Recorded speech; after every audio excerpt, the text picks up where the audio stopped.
အပိုင်း3ရေသန့်တန်ရှင်းတဲ့ရေဆိုတာ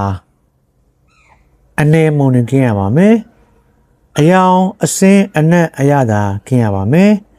ကျန်းမာရေးထိခိုက်စေနိုင်တဲ့ပိုးမွားတွေဓာတ်ထုတွေခင်းရပါမယ်ရေထက်ပင်နေနေရတော့မိုးရေကန်ရေတွင်းရေစိမ့်ဆန်းရေရေအောက်ရေရှိပါမယ်ဓာတ်ရိုက်တောက်သုံးမှုမသိတဲ့ရေတွေကတော့ချောင်းရေယောဂဘူးတွေအများကြီးပါနေတယ်လို့ပါမြည်ရေ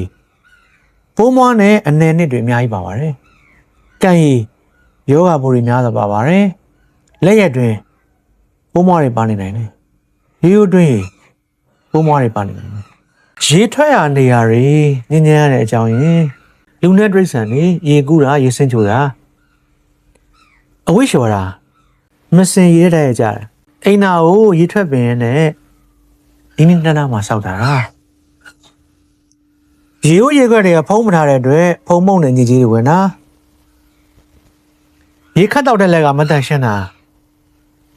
ရေခတ်တဲ့ပုံးတဲ့ကြိုးတွေကမတန်ရှင်းတာရေထမ်းသူရဲ့ဖက်နှက်ကနေပြီးတော့သဲတွေရေထဲကျတာအိုးရဲလက်နိုင်ပြီးရေခတ်လို့အညစ်အကြေးတွေဝင်ကုန်တာတန်ရှင်းတဲ့ရေရရှိဖို့နည်းတွေကတော့မိုးရေဒါဥမာမိုးကြကြမှာခေါင်မိုးတွေတစ်စက်မိတ်တွေကိုတန့်သွားပါစီတန့်လောက်ပြီးဆိုမှမိုးရေကိုခံပြီးတော့မှကန်ရေကန်အောင်ချမ်းစီကိုကာထားပါလက်နေတုံငယ်နဲ့ရေထုတ်ယူပါတွင်းရေရင်းပေါင်တွေ platform တွေရေစုပ်ခြင်းတွေစနစ်ကြထားပါမြေအောက်ရေအဝီစီရန်တူတုံငင်တက်ပြီးတော့တန်တန်ရှင်းရှင်းသုံးပြပါစိတ်ဆန်းရေအနီးတစ်ဝိုက်မှာတပင်တွေမခုတ်ပါနဲ့ရေခမ်း6တောင်မှာဆိုလိုပါအိမ်နာနဲ့ရေရင်းမြစ်အကွာဝေးရတော့အနည်းဆုံးပေ90 15မီတာလောက်ကွာပါစီအိမ်နာကိုမင်းဒီပိုင်းမှာစောက်ပြီးတော့ရေထွက်ပင်ရတော့မြင့်တဲ့နေရာမှာရှိနေသင့်ပါတယ်ရေတန့်စင်တဲ့နည်းတွေကတော့စူအောင်ကြိုချက်တာပိုးတွေအများစုတည်သွားအောင်လို့ပါကြောက်ချင်ခတ်တာကြောက်ချင်တဲ့အနေထိုင်ပြီးအပေါ်ရည်ကြီးသုံးနိုင်ပါတယ်ယောဂပိုးအများစုတည်သွားနိုင်ပေမဲ့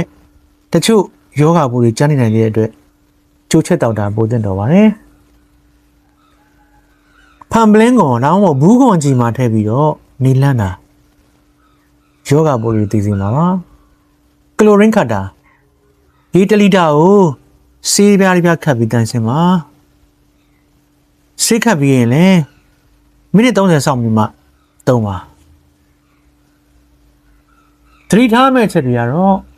ရေထွက်ပင်ရဲ့နီးနားမှာအမိုက်တွေမစင်နေမစွန့်ပါနဲ့တောက်ရေအိုးတောက်ရေခွက်တွေကိုဖုံးတာပါရေခတ်တဲ့လက်ကတန့်ရှင်းနေပါစေ